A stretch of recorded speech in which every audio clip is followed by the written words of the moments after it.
Hello, and welcome back to English with Jack. My goal is to assist you in speaking English naturally and confidently by immersing you in realistic stories that provide genuine context. In today's video, we are going to explore a narrative centered around the idiom "once in a blue moon," which we use to describe events that happen very rarely. By listening to this story, you will improve your vocabulary regarding travel and friendship while sharpening your ability to understand British English pronunciation. Hazel lived in a modest flat in the centre of London, surrounded by the constant hum of traffic and the towering glass skyscrapers of the financial district. Her life was dominated by spreadsheets, urgent emails, and late nights at the office. It was a cycle of working, sleeping, and commuting on the crowded underground, leaving her very little time for leisure. Because of her demanding schedule, she only managed to escape the city once in a blue moon. However, this weekend was going to be different. She had finally booked 2 days off to visit her old university friend, Harry, who lived miles away in the rugged countryside of the Peak District. Harry was the complete opposite of Hazel. He worked as a landscape photographer and spent his days chasing the perfect light across foggy moors and rocky edges. He had been trying to convince Hazel to visit him for over a year, but their schedules never seemed to align. When Hazel finally phoned him to say she was coming, Harry was absolutely delighted. He promised her an adventure that would make her forget all about the stress of the city. Hazel packed her rucksack with walking boots, a waterproof jacket, and a thick woolly jumper, knowing that the weather in the north could be unpredictable. She arrived at St. Pancras International Station early on Friday morning, clutching a cup of tea and a pastry. The station was busy with commuters and tourists, but Hazel felt a rare sense of calm. She found her platform, boarded the train, and settled into a window seat. As the train pulled out of London, watching the grey concrete slowly give way to green fields, she realized how much she needed this break. It had been far too long since she had breathed fresh air or seen the stars without the interference of streetlights. The journey took several hours, but eventually the train slowed down as it approached the small stone-built station where Harry was waiting. Harry was waiting in the car park, leaning against an old, muddy Land Rover. He gave Hazel a massive hug before throwing her bag into the boot. "You look tired," he noted with a sympathetic grin. Hazel just laughed, admitting that she was indeed exhausted from weeks of overtime. They drove through winding country lanes lined with dry stone walls and sheep grazing in the fields. The scenery was dramatic and wild, a stark contrast to the organized chaos of London. They arrived at Harry's stone cottage just as the sun was beginning to set, casting long shadows across the valley. Inside, the cottage was warm and cozy, smelling faintly of wood smoke.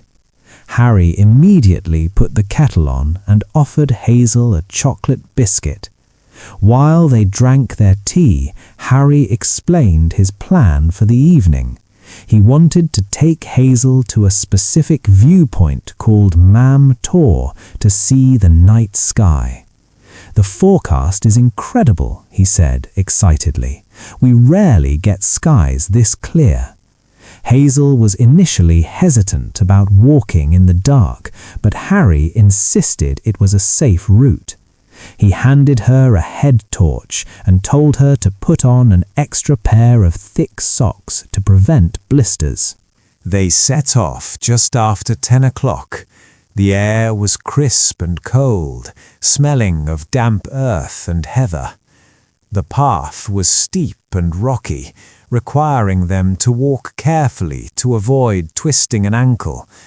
Hazel relied on the bright beam of her torch to see where to place her feet on the uneven stones.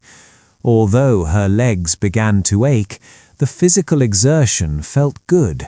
It was refreshing to use her body for something other than sitting in an office chair.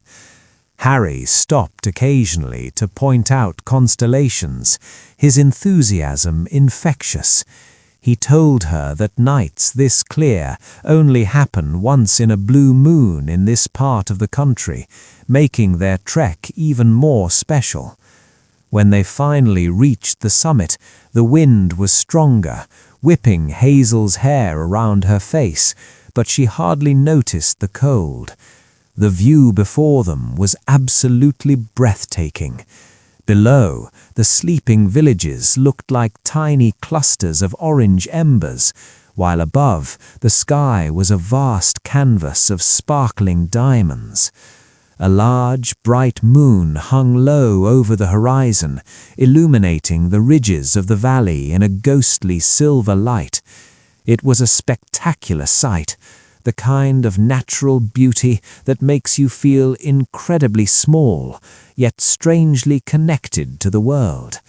Harry set up his tripod quietly, capturing the scene with long exposures, while Hazel simply stood there, soaking in the silence. For the first time in months, Hazel stopped thinking about her inbox. She realized that while she could not live this life every day, these moments were vital. Standing on the edge of the hill, watching the moonlight shift across the heather, she felt her batteries recharging. Harry packed away his camera and smiled at her. "Worth the walk?" he asked quietly. Hazel nodded enthusiastically, unable to find the right words to express her gratitude. They stayed for another 20 minutes before beginning the slow descent back to the cottage, guided by their torches and the pale light of the moon. The next morning, Hazel boarded the train back to London with sore legs but a clear mind. The weekend had been short, but it was exactly what she needed. As the train sped back towards the concrete jungle of the capital, she looked at the photos Harry had already sent to her mobile phone. She promised herself that she wouldn't wait another year to do this again. Even if trips like this only happen once in a blue moon, she would make sure to appreciate them fully when they did. And that brings our story to a close.